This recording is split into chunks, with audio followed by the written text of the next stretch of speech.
पहिला वॉल मारून घेतो मित्रांनो, काय मिळेल बघूया. बारीक मारतच असते.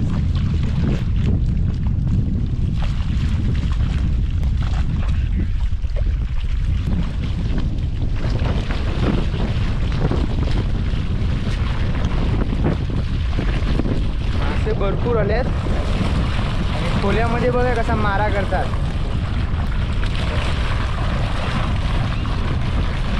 वाटतं फिक्स आहे वॉल पहिला.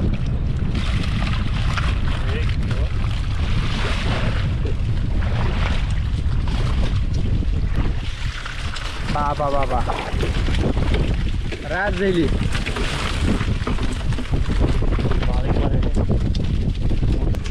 बघा मित्रांनो, पहिल्या बॉलामध्ये भरपूर भोई आल्यात.